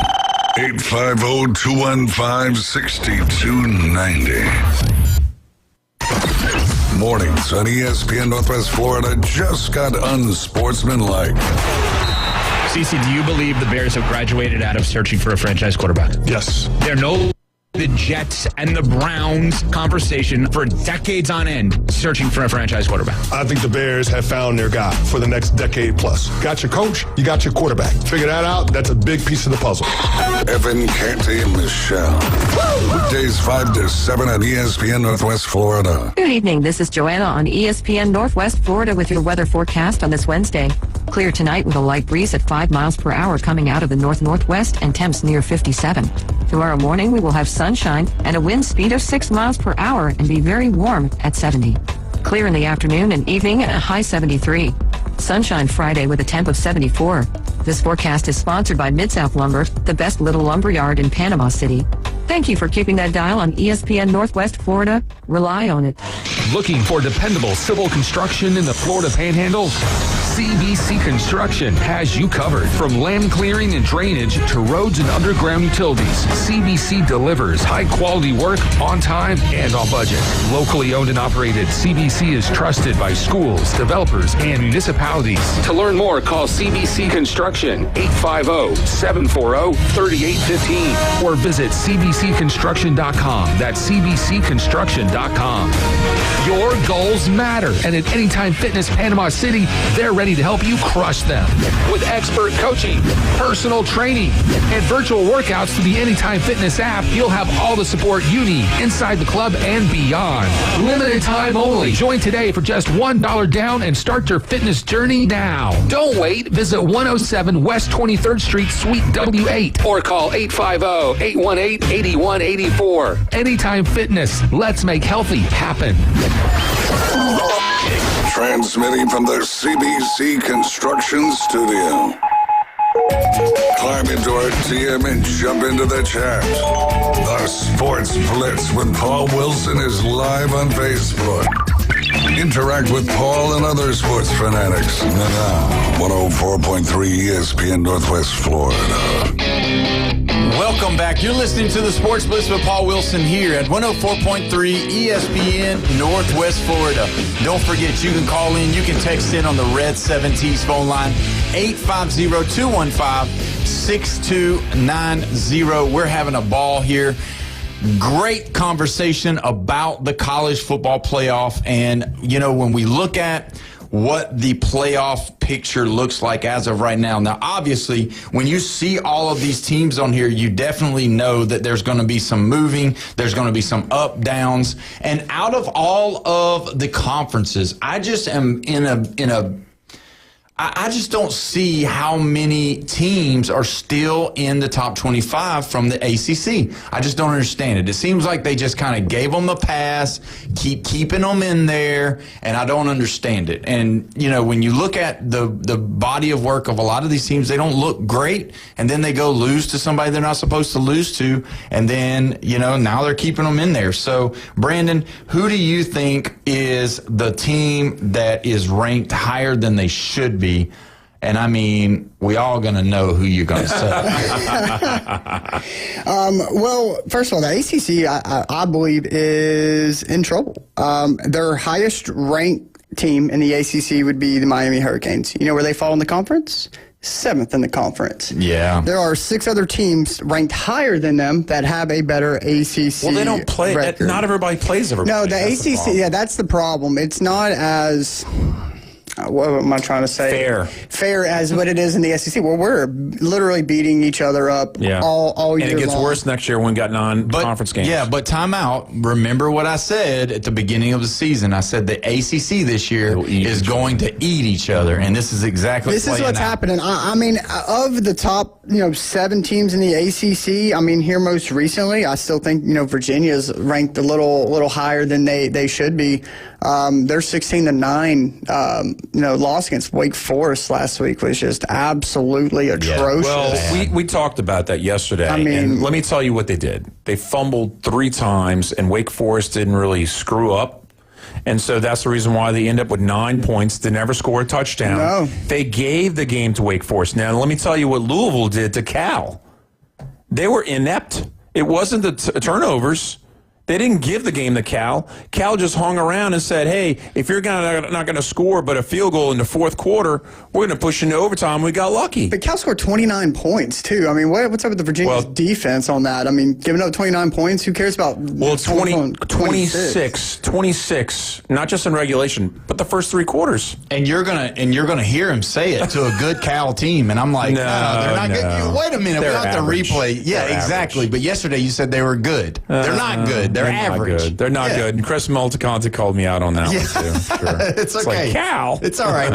We're not going to let you leave this show today being wrong the whole time. You're going to get something right here. So I can eat my words a week later, because you know what? Every week somebody comes out with the new playoff bracket, and this is last week's, by the way. Yeah. And there's already a team off of there that we're pretty sure is not going to make it. So here we go. BYU. You nailed it. Yeah. For sure. Right. So I think really the surprise to me, and it's not a surprise, but it is a really something that shouldn't be. Notre Dame should not be ranked number 9 right now. Yeah. Not to me. But is Texas 10?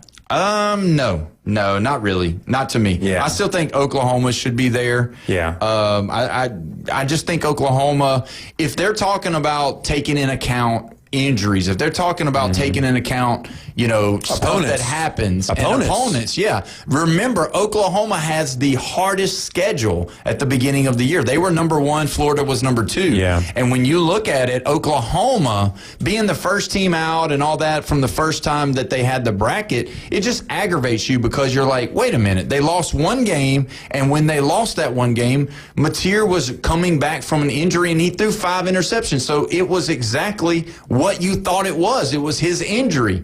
Now, obviously, they can right their ship. They can write their own ticket if they can beat Alabama and beat the rest, win the rest of their schedule. Oh, yeah. But, I mean, that's the thing about it for me. I don't see Notre Dame having that. Do I think Notre Dame is a good playoff team? I think they can they should probably make the playoffs. They're probably going to be a top 12 team. But I'm just saying, as of right now, I don't think they should rank them so high. It's so high for them to rank them for having 2 losses, one being at home. And, I mean, Miami, they were playing good, but was it legitimate or not? So here's what's going to kill you, is that they were the 7th seed last year. Yeah. They lost one game to Northern Illinois. 8 and 7 seed in the championship. Northern Illinois in the first game of the year last year. There you go. Ran 11 wins in a row. So why not let 16 be in there? Why not? The 8 and 7 can be in there on the first year. 8 and 7 out of 12. That means that possible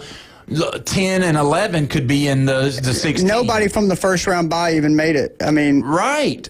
That were the conference champions. I know they changed that. If Jeff's top 4 teams would have made it, they all would have lost. They all would have lost. because I wouldn't have had Arizona State at 4. No, but they're a good team. You said it. Yeah, a lot of times. They weren't a 4. Come on, they were a top 8. I'll say they're a top 8 or 9 team last year. So do you believe? The year, you believe Notre Dame is a top 10 team right now? Like if they could play all the top 10 teams, that they would be able to beat one of those teams? No, because they lose close games. Okay, I mean because you got to think Ohio State, Indiana, A&M, Alabama, Georgia.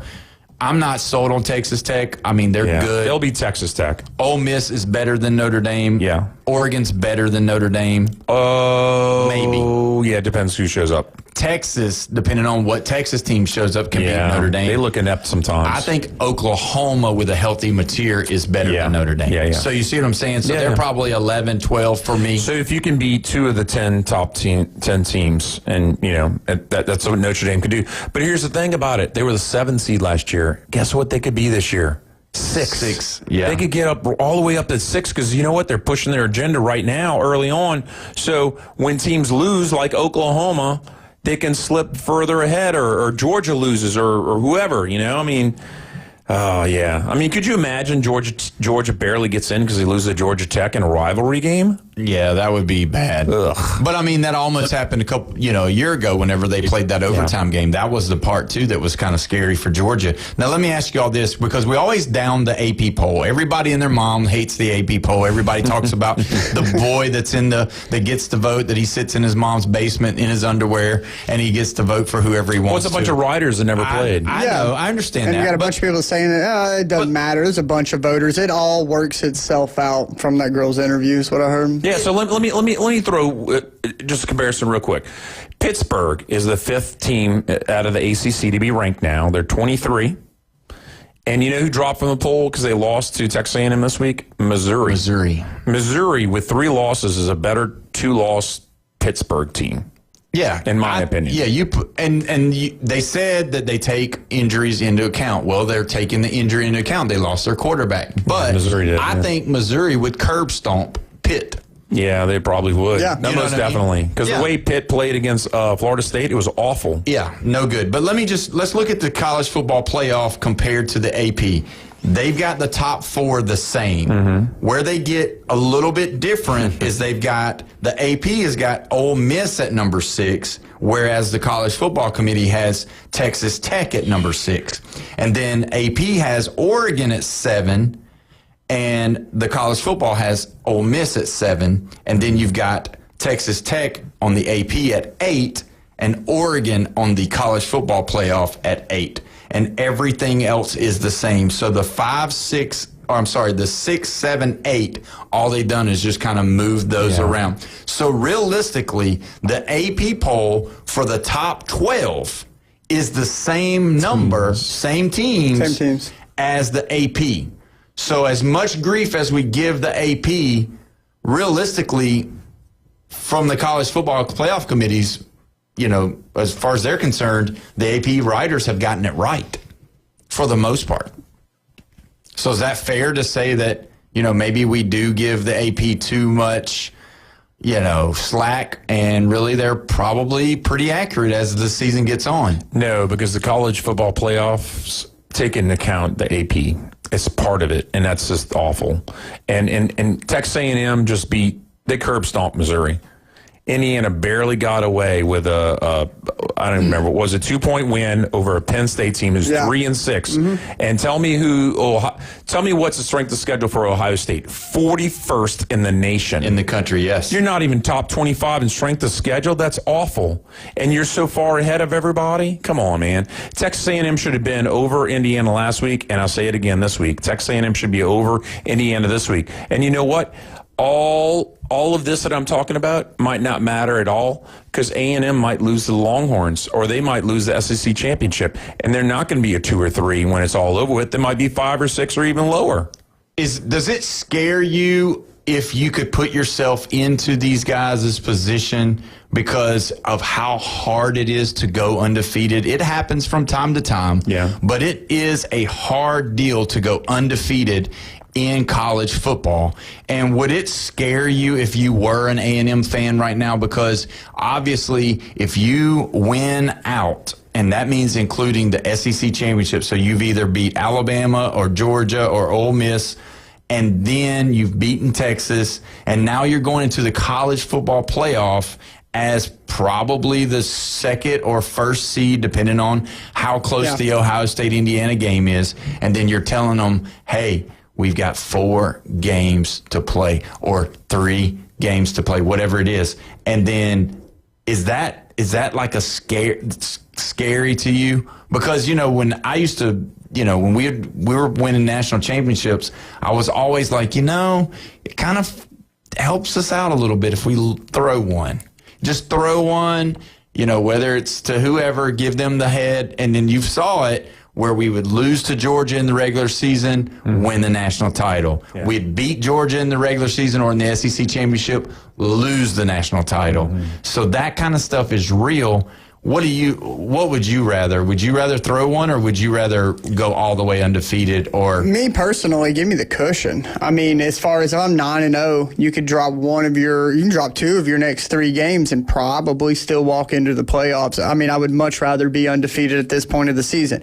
Now, as far as to your second point, I do think facing some adversity early does help. I don't think it is beneficial to not face the adversity of a loss going into like the playoffs.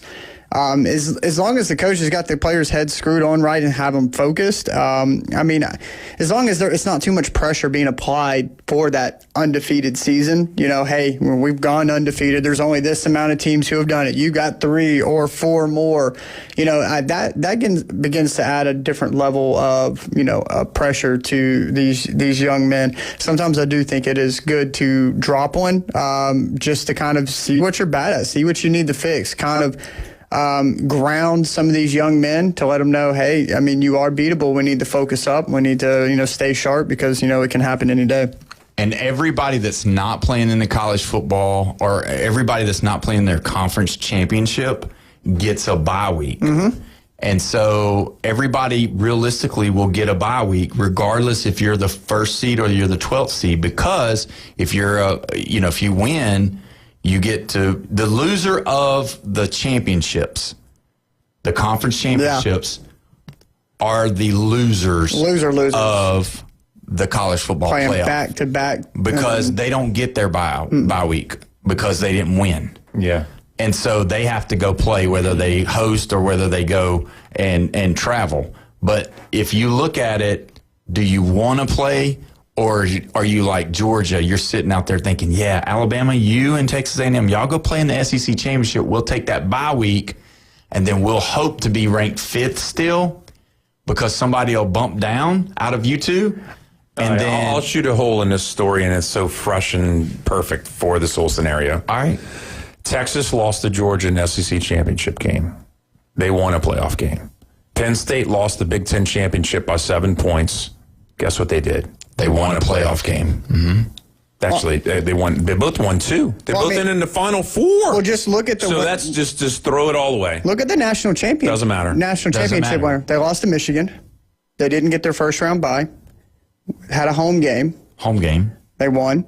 So they played the conference championship. They played the first round. They played the second round. They won it. Not to poke any more holes, but you don't need the buys. We literally just seen it last year of a team who, like I said, they lost to Michigan. They won their conference championship, correct? Who did? Ohio State. No, Oregon won. Oregon won it. So they ended up playing the conference championship, losing, getting into the first round, and then playing first, second, third, and the championship game. So, it can be done. I think it's better to play without the bye, keep the momentum.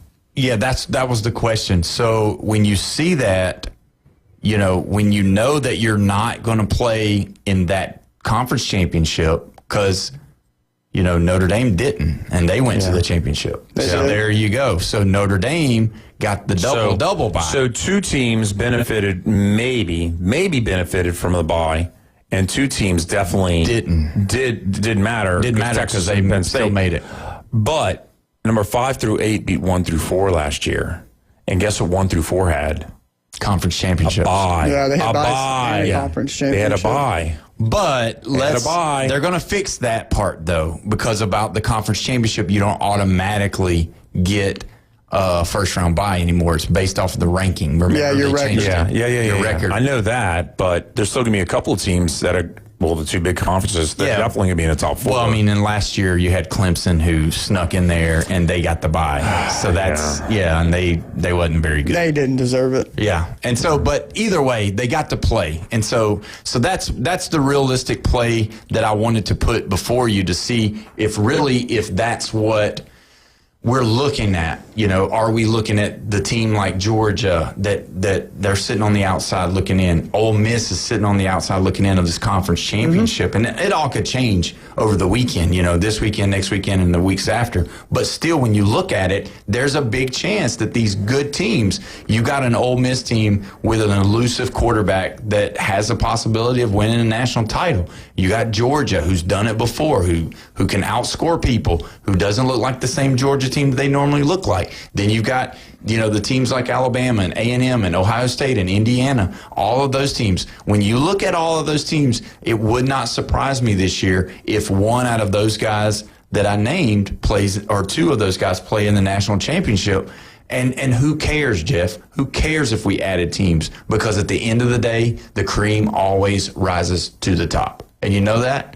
And so that's the deal. So let them come on in and extend these college football. I don't know why I said that, but I don't want to keep beating you over the head with it. But either way, we can't do what we do without these great sponsors. And AutoNation Ford in Panama City is a great sponsor. We appreciate them. If you're looking for a new vehicle, if you're looking for a used vehicle, go see those guys. They've got so many good deals going on right now. They've got financing deals for 0% interest for 60 months. I mean, some of those deals are just awesome.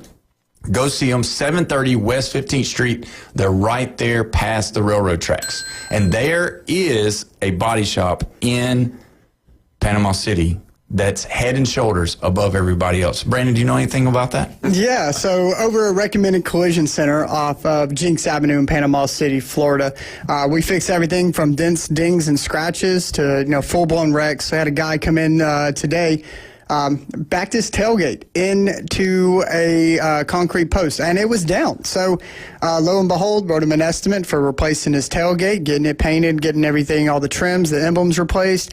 So, I mean, if you have anything, any comments, questions, concerns about your vehicle, we do free estimates. Come down to me.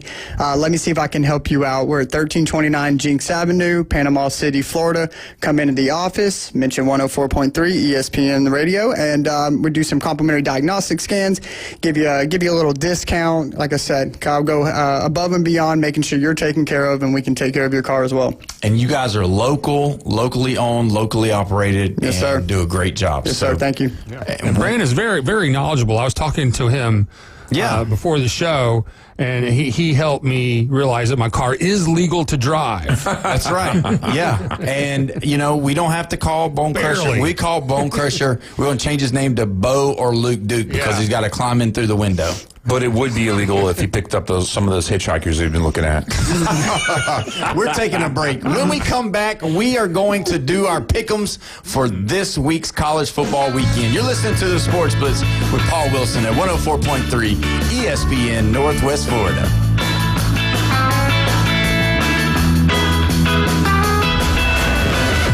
The Red 70s studio line is now open. 850-215-6290.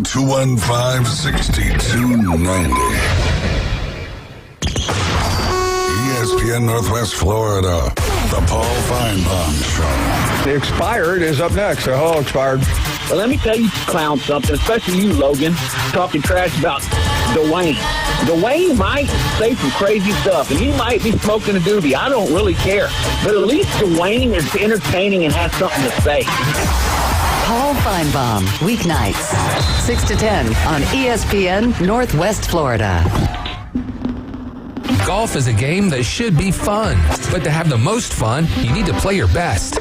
That's where the experts at Golf Plus come in. Their friendly staff will guide you through the buying process, answer all your questions, and can help with any repairs you need along the way. Golf Plus is your custom fitting, club repair, and golf retail shop. Golf Plus staff is non-commissioned and will work with you to find the best product for your game, just like they've been doing since 1988. Golf Plus in Panama City Beach. Fitting, repair, retail. That's Golf Plus. Looking for dependable civil construction in the Florida Panhandle? CBC Construction has you covered. From land clearing and drainage to roads and underground utilities, CBC delivers high-quality work on time and on budget. Locally owned and operated, CBC is trusted by schools, developers, and municipalities. To learn more, call CBC Construction 850-740-3815 or visit cbcconstruction.com. That's cbcconstruction.com. If you build it, they will come. We're live from the CBC Construction Studios. Marquee matchups, huge rivalries, and fan favorites. The college football headquarters on the Gulf Coast is 104.3 ESPN Northwest Florida. Now back to the Sports Blitz. Welcome back. You're listening to the Sports Blitz with Paul Wilson here at 104.3 ESPN Northwest Florida, here live and local in your CBC Construction Studio. Don't forget, you can call in, you can text in on the Red 70s phone line, 850-215-6290. We're going to go into our pick'ems. And you know what? This week is a really good week for pick'ems. And the reason is because of all of the playoff implications going on. There's a lot of implications here because if teams lose now, that's going to be the taste that they leave in the college football's mouths. And so when you look at it, this week is going to be huge. And it's going to be huge for a lot of teams, not just the SEC heavy teams, but also some of the ACC teams. So, Jeffrey, without further ado, go ahead and let us go. Okay. What do we got? First one up is going to be Clemson, spelled with a P, Clemson, at Louisville. And I got Louisville, even though Clemson just came off this 14-point win over Florida State. Oh, man. What do you think, Brandon? I'm going to. I think I went against them last week, so I'm gonna flip flop and say Clemson's gonna go into Louisville and get that win. Well, you know how we feel about Cade Klubnik, and I just I don't know what's going on. You know, it makes you wonder because I don't know if you guys read it or not, but there's been a story out of Louisville over the weekend about a person threatening the head coach, his family, and also the offensive coordinator, which is his brother. Brian Brom used to play for he played for Louisville, and he ended up getting drafted by the Packers.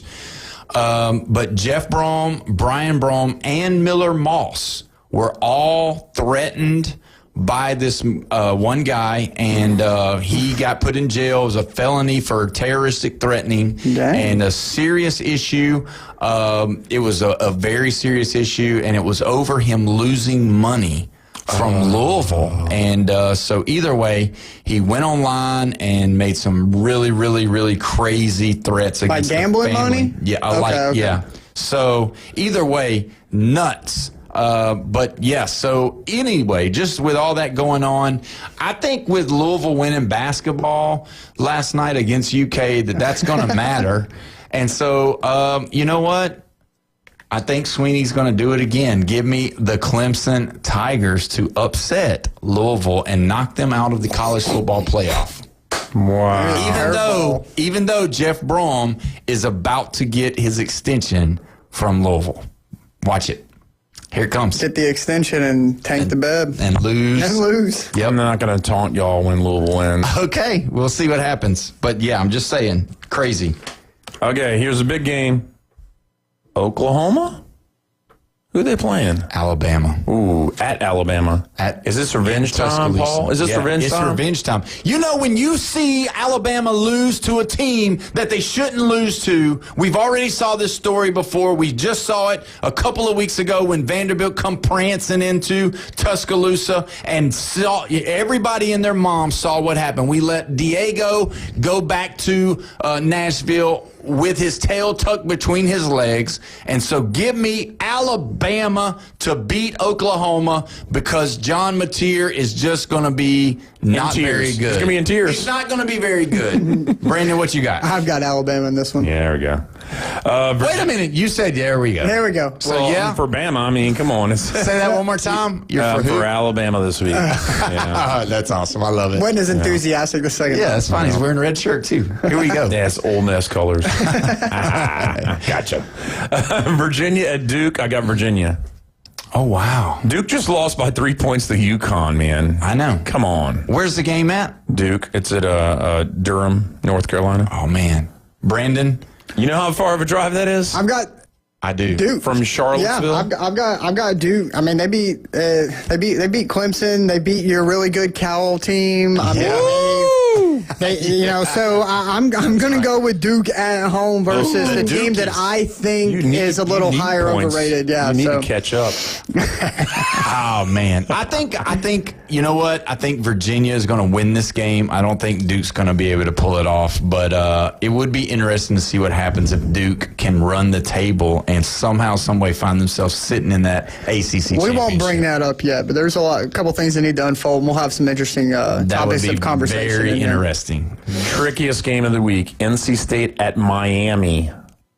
I got Miami. Nothing tricky about it. Give me the Hurricanes. They're going to roll with that bird. What'd you call him? Ibis. The Ibis. The Ibis is going to get the win. The white bird. I'm going to go with Miami, but real quick, can somebody explain to me how that NC State game, it wasn't a conference game in the beginning of the season when they played Virginia? So let me tell you, this is not the first time that a conference has done that, believe it or not. Yeah, I've honestly kept meaning to ask this question. I've not done my research, and it just hit me, and I couldn't help it. So it actually happened in 1AA level, below, it's a historically black schools, a SWAC conference, had a game where it was like Grambling and Alabama State or Alabama A&M, one of those two.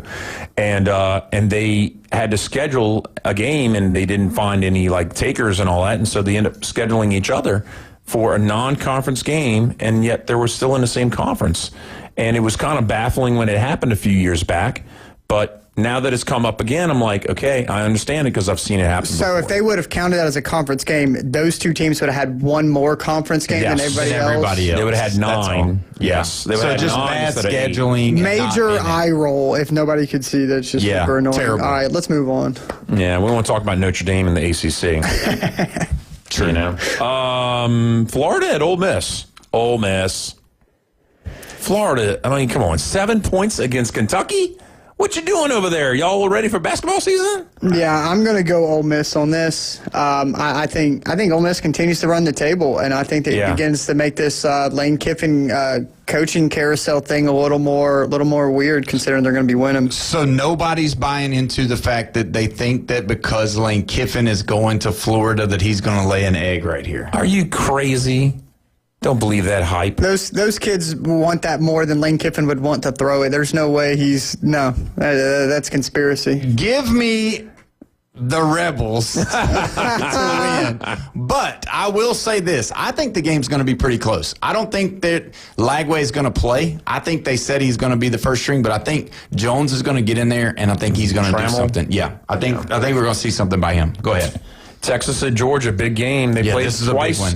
Played twice last year. Georgia took them out both times, even without their star quarterback Carson Beck last year in the SEC championship. Gunnar Stockton beat them. So there you go. So here we go again. Guess what? He's going. Guess who owns Texas? Georgia does. Yeah. Yeah, I've got Georgia in this one. Give me the Bulldogs as well. I think this will finally end all chances for Texas to make the playoff, and we will not be talking about Texas anymore in the playoffs. Okay. Arkansas at LSU got the Tigers. It's like the first week, and I think 3 or 4 weeks he's actually picked LSU. No. I picked LSU versus A&M. I believe I did. I don't think I would question your football knowledge if you would have potentially done that. Nonetheless, LSU. You know what? I think LSU. I did pick the LSU versus A&M. I remember it now. I don't trust LSU. I don't know who they're. Arkansas is dead last in the SEC. I understand that. Where are they playing at? Baton Rouge. Okay. Sorry. Shoot. Yeah, pressure's on, man. You know what? No, you're not. You're gonna pick the Razorbacks. He's got that look in his eyes twitching. You know what? Bobby Petrino has he's coaching for, his job. If he loses out, there's no way. No. Is Van Buren starting or is Nussmeier starting? Nussmeier's starting. No, goodness. But they're going to switch out, man. Come on. That's Nussmeier guy. I thought Van Buren looked great. So if they were to start it, crud. I don't want to pick LSU. I want to pick Arkansas, but Arkansas has just been atrocious at times. Give me LSU. Jeff, real quick, the game above the Texas and Georgia, let's revert back to that one. Utah Baylor's out. Utah and Baylor's out? Yeah, we weren't. We were going to do that. I had 11 teams, and then I said, you know what, this Utah Baylor, who around here on the Panhandle is really interested in Utah or Baylor? I know there's a small sliver of possibility that the Big 12 kind of slips to one of these floods two teams, over into the winner of this one, basically. Because let's be honest, Texas Tech and BYU are not clinched for the Big 12 championship. No. So this is an outside thing. I don't think Texas Baylor gets in. Yeah. I got that one crossed off. All right, here we crossed go. off. Okay, Mississippi State and Missouri. I got Missouri, and I know this is a pivotal game here for Missouri. Yeah. We said the Missouri quarterback got hurt. Yes. Yeah, he's out. Mm-hmm. God, Mississippi State can't catch a break, though, man. Yeah, I know. I feel like they're like the best, worst team in the conference. They are. It's like they lose close games to good teams. Yeah, I'm going to pick Mississippi State in this one. I think with the trials and tribulations, I think they got to catch one at some point, so let's roll the dice here. Mississippi State has a recruit by the name of Adam Land at Mosley, and because of that, give me the Bulldogs to win over Missouri, and also their quarterback's hurt, so there you go. TCU at BYU. Christians versus Mormons. There we go. What a battle. I got BYU. Yeah, I was going to pick TCU until I seen it was at BYU. Yeah. Man, that's a pretty crazy atmosphere up there at the BYU. It's going to be a whiteout. They do that too as well. I didn't know that. They do. Sonny Dykes, what you got, Paul? I'm going BYU. Give me BYU. Yeah, I picked them last week, so they didn't do so well. Notre Dame at Pitt's the last pick. I got Notre Dame. I've got Notre Dame. Yeah, I've got Notre Dame too. Pitt's. I don't think they're going to do it. I saw them play twice, and once was versus Florida State, and I was like, this game cannot be even logically even in the talking for ranked teams. No, it was really bad. Well, we only have a minute left, and I just want to say, don't forget, tomorrow night at Tommy Oliver Stadium, Mosley Dolphin football playoff game against Lincoln. It's going to be colder, but, man, pack the house out. Those Dolphins need you. This is playoff week. We've got Arnold traveling, we've got Bozeman traveling, we've got Mosley here and Bay here. So we've got our 4 teams. We got to push for them. We're going to be talking to those coaches, and we're going to be getting them going. And that's why this game's on a Thursday, is because Bay's got Friday. Yep. So either way, they're both, so Thursday and Friday. And I heard from the grapevine that there could be some live in-game Facebook Live going on from 104.3 ESPN Northwest Florida, right there on the sideline, giving you updates on the game, telling you what's going on, and also a halftime interview of both games. So either way, we appreciate you for listening today. Don't forget to like, share, and subscribe. We'll talk to you tomorrow. Y'all have a good rest of your night.